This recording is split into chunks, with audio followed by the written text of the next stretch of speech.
Welcome to Ohio FFA Career Connection. Throughout this series, we will explore just a few of the vast career opportunities in Ohio agriculture. Whether you want to work on a farm or in an office, laboratory, field, or classroom, FFA prepares us to be successful. Together, we'll get to know various professionals and learn how we can jumpstart our future careers while still in FFA. Let's get started.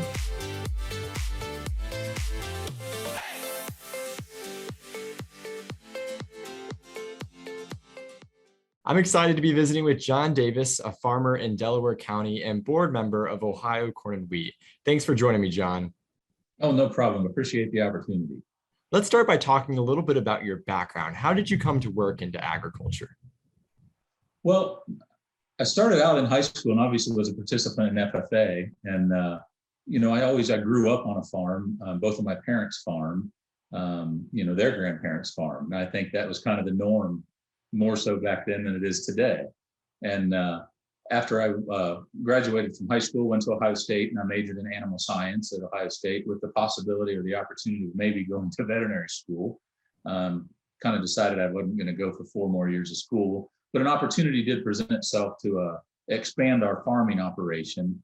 And I went ahead and did that and took that opportunity and moved back to the farm upon my graduation from Ohio State.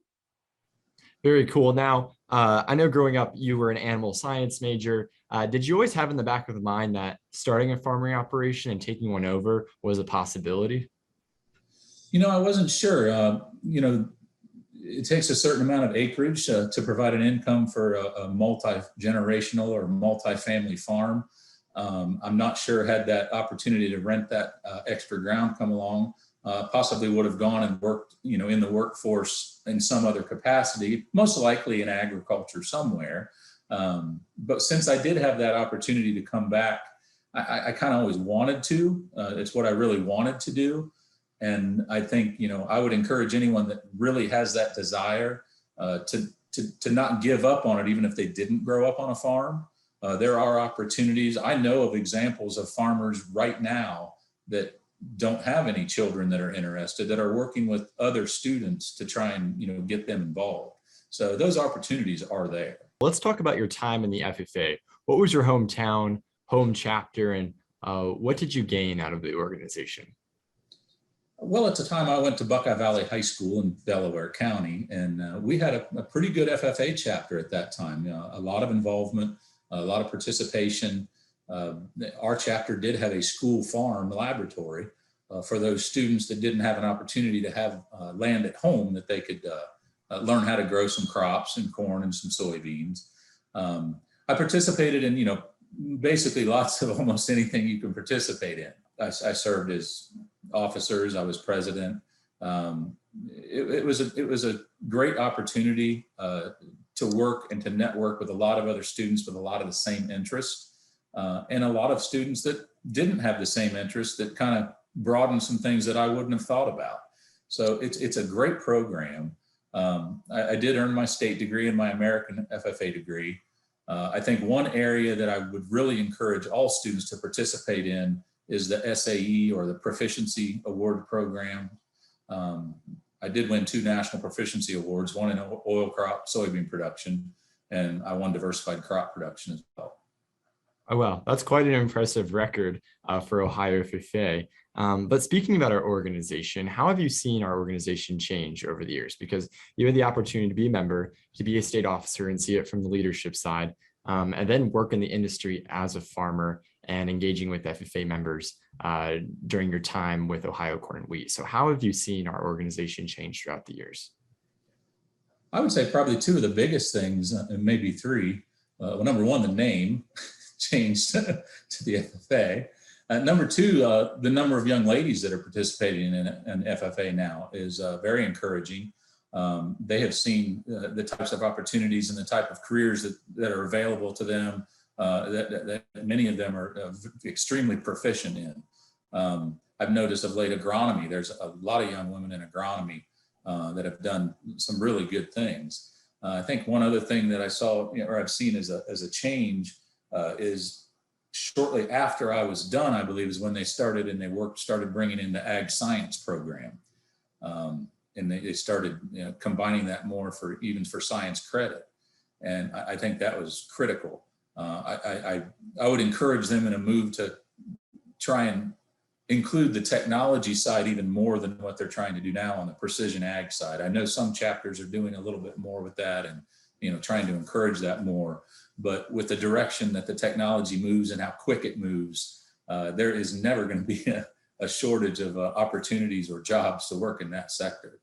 Yes, I agree. Our members are not only, when they get jobs in industry, they're not only in production agriculture and being producers and farmers, but they're the researchers, the engineers, the marketers, and communicators that make our food system run. What significance does the Blue Jacket hold in your life, but also in the job market in Ohio? Because many of our FFA members are graduating and they're ready for jobs right out of high school and after college education. Well, I think when an employer looks at, a resume, for lack of a better word, or they interview a young person, I think someone that's gone through some of those programs, whether that's parliamentary procedure, whether that's being involved in a speaking contest, soil judging, working as a team on a soil or judging or livestock judging a group, you develop that ability to work with others. You develop that ability to encourage others. You develop that ability to be critical of others in a way that is beneficial, instead of just cutting people down. It takes that opportunity, and when you're interviewing somebody that shows you those types of attributes and can be well spoken and be professional, I think that makes a big difference. And I think wearing that blue jacket, they wear it proudly, and you have the opportunity to present that to someone that you would like to work for someday. How specifically do you think FFA helps you prepare for a career as an agriculturalist in general, but also as a production farmer? Well, truthfully, many of those things I just said. There is no program, I don't care what it is, that can prepare you for everything that you would deal with to be in production agriculture and farm. There are so many facets to it, whether that's finances or marketing or agronomy or production or buying inputs. I think one of the key things is being willing to continue to learn, being willing to continue to participate in those programs, whether it's, like I said, through extension or through the university's programs, through Farm Bureau, through an association, whether it's a commodity group or some other group. Get involved with those. Work with your local Farm Bureau, because you're going to learn more from those people you're involved with than you probably will from the actual program. The networking you need. It's just like being an FFA. You all and high school students are networking together to learn. And if you continue to do that, you will be able to do pretty much anything you want. Now, along your professional career, you've had many board appointments, one specifically and currently to the Ohio Corn and Wheat Association. Could you tell us a little more about that? And maybe that's how that's helped you progress in your career? Yeah, the Ohio Corn and Wheat Growers has been very beneficial. They work on a membership base. They try to encourage growers to participate. It is the lobbying arm of the association that tries to really look out for and help develop policies, whether that's at the state level or at the national level in Washington, D.C.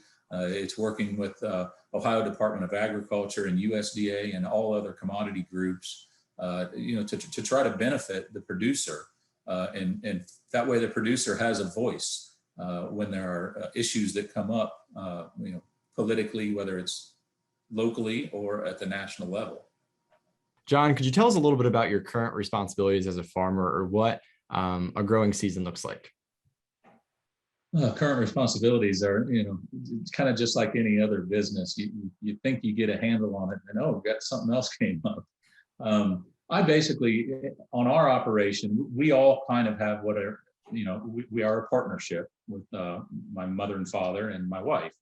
I pretty much handle the production, of corn, soybeans, meaning, buying inputs, working on which seed goes where, trying to, figure out what the planting plan is going to be throughout the winter. My wife handles basically most of the finances, the billing, the payroll. She's really good at all of that. My dad is still involved and still does a good bit of the marketing and working through some of that. And then my mom, just like everybody, she kind of does it all, brings food, helps with the books, so everybody kind of has a role. And I think that's important, especially in a family operation, kind of decide who does what's the role for each person. Now, granted, all of those overlap. There's times I'll do some of any of them, just as the other folks in the partnership. But that evolves over time as well. So we look at it on an annual basis. We do reviews. We do have 3 basically full-time employees, and then we have some seasonal help, and that makes it interesting trying to intermingle a family operation with some non-family participants, but it works. Now, what are some of the specific crops that you grow in your row crop operation, or has that transitioned through the years? Hasn't changed a lot. We grow corn. We grow about a third corn and a little bit more than that in soybeans, and then some wheat. And that pretty much kind of stays the same. Weather sometimes dictates that. You have to change some things around if you get a wet spring and have to take an opportunity to revamp everything. But it pretty much stays the same. We don't try to change it a whole lot. What education and training is needed for someone who wants to maybe start a farming operation or take one over? Well, I would probably say it depends. How's that for an answer? No, I think it's different for everyone. And I say that, and I mean that. I think someone that had the opportunity to grow up on a farm and, they participated in FFA and they had a lot of education in that role at home, might possibly be able to graduate from high school and be able to start on a family operation and make that work. I do know lots of people that have done that and been very successful. I think there's another group of people that maybe didn't have as much of an opportunity, maybe helped an uncle or helped a grandpa occasionally or something. I would encourage that person to probably get a bachelor's degree and work through that. And I think it's an opportunity to meet and learn from lots of other people that may have had more of an opportunity on the farm than you did.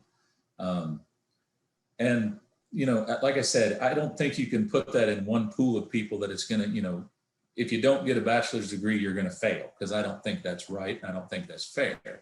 I would encourage, even if you did grow up on a farm, as I did, I would encourage you to get your bachelor's degree, because in this day and age, like I said earlier, there's so many facets to it that, you just really don't think about. One of the things I actually wrote down was relationships. You have to have a relationship and the ability to work with people, whether that's vendors or customers or colleagues or employees or employers, or partners. So going through that college experience, I think gives you a vast opportunity to help develop those skills to work in teams and to work with other people. I agree. And I think further education and just having the mindset of a lifelong learner, which farmers clearly have to have as we're adapting to new conservation methods and environmental sustainability, it comes a crucial role from learning from people and always collaborating as well. What do you think some skills that you've developed over the years have helped you excel in your career? I think probably the biggest thing I developed was patience. And the ability to work with people. I think that is absolutely key in this industry. You have to be willing to know how much you can get done, and you have to be willing to know and be willing to ask and bring in other, whether it's consultants or agronomists, your banker, people that can help you establish that business program or that business proposal and how that's going to work. I think that's one of the keys, is you have to just be able to, I can't do this on my own. I need to get some help. And if you do that, I think you can be successful. Now tell us a little more about some careers other than production farming that support farmers, because I think there's a lot of them, from scientists and extension agents to those who sell seed and sell chemicals. Yeah, you're exactly right. You've named a lot of them. There is an endless opportunity of if you have the opportunity to farm and you are farming in production agriculture, and let's say you are a row crop farmer and you decide you want to add hogs or add another profit center. You can get the knowledge and you can get the help and advice to do that. I think there are a lot of people that are growing in production agriculture that are participating in many of those other businesses that you just mentioned. Precision right now, precision ag is huge. And I know several younger farmers that are really good at the precision ag stuff, and they have developed their own businesses as well as farming. So there's an immense opportunity to be in production ag as well as participate in some other job or career. Speaking on the topic of precision agriculture, how have you seen technology develop over your career? Quickly. What we can do now is, amazing. From the John Deere high-speed planters that we're using 10 mile an hour versus planting 4 mile an hour and doing a better job. Basically that technology, there was a time when I struggled a few years ago as to whether the cost of that technology was valid and efficient enough to make it worth spending those dollars. And I don't feel that way now. I feel the efficiencies, I feel the savings in cost on seed and chemicals, be able to put the product where it needs to be, right product, right acre, making sure that, we're doing the right thing. We're not over applying products where it don't need to be applied. I think those are critical as we move forward. I think that technology is going to be at some point probably required, but we don't know when that's going to be. So it evolves so quickly, to now, combines, automatically setting themselves and setting the speed of where you need to be going. So it changes fast. What do you enjoy most about your job? Probably the most thing, probably variability. You wake up in the morning, really, this is what I'm going to do today, and it changes. You don't ever really do the same thing every day. Sometimes those things are fun. Don't get me wrong. It's not all fun. Sometimes you're tiling or digging trenches or cutting trees, or you're not just sitting in a tractor or a combine with auto steer. So there's a lot of days. Sometimes you're baling. That's always fun. But, the opportunity to do something different and to continuously learn to do something different is something I look forward to every morning. What do you think are some misconceptions about working in production agriculture, and more specifically your job? I think probably the biggest one in agriculture is that we only work in the spring and the fall. We only plant and harvest. We work 3 months a year, but I can promise you that is not true. It's a lifestyle. I've often told people, I wake up every morning happy to go to work because that's my life. That's what I do. I don't consider it a job. And I think if you have that mentality and you believe that, you'll enjoy it and you'll be successful at it. What are some challenges you face as a farmer in Delaware County and Ohio in general? Well, in Delaware County, I live in pretty much a urban area. A lot of development, a lot of pressure from homes being built, subdivisions, some industry being built. So that pressure is going to continue as this area continues to grow in southern Delaware County. But with Ohio, I think we all face a lot of issues.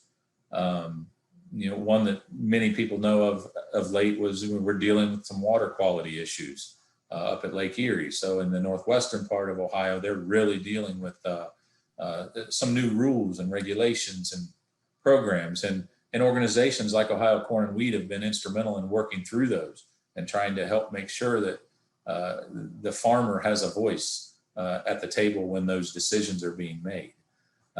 I think that's going to be one of the biggest things as we move forward not only in Ohio, but nationally, that we are going to need young people to get involved. We're going to need young people that understand agriculture and the economics of producing food that can help develop those policies. There's another career in agriculture right there. Working in Washington, D.C., even working for USDA and helping develop those policies. Working for a local congressman as an ag aide. There's a lot of people that are needed to make sure that policies and laws aren't passed so that makes it so inefficient to farm that we can't do it. John, what advice would you give to students interested in taking over a family operation or working in production farming? Well, to begin with, I think I would encourage, even if you grew up on a farm, it is possible to go straight and take over and farm, but I would encourage you to look at a college career as well. I would encourage you to understand that there's no way you can do all that alone. You're going to need that network of colleagues. You're going to need to be involved in some programs and some educational programs because it's ever changing. It continues to change and change very rapidly. Whether that's learning more about the markets, whether that's learning more about agronomy, whether that's the products change that we use, whether that's taking the opportunity to learn more about technology and precision ag. Young people pick that up very quickly, but it's going to change so fast. I would really encourage you to be involved in organizations, whether that's the Ohio Corn and Wheat or Farm Bureau or, Ohio Soybean Association.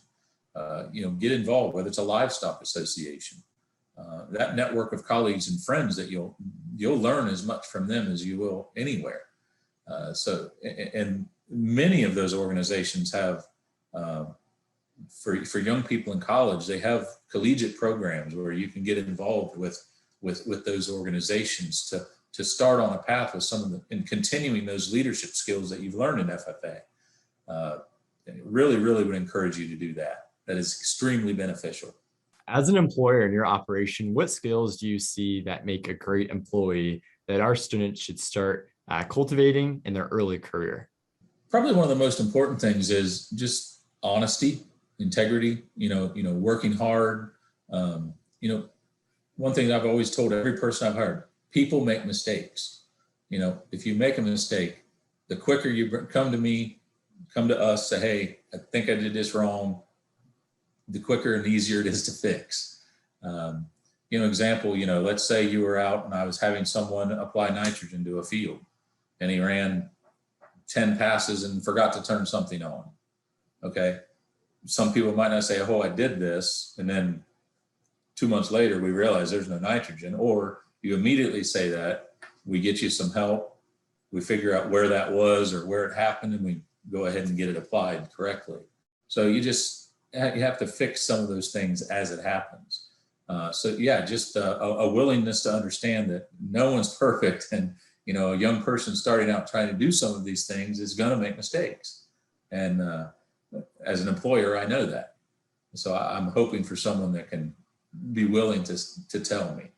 So that's probably one of the biggest things. And then just attitude. Have a positive attitude.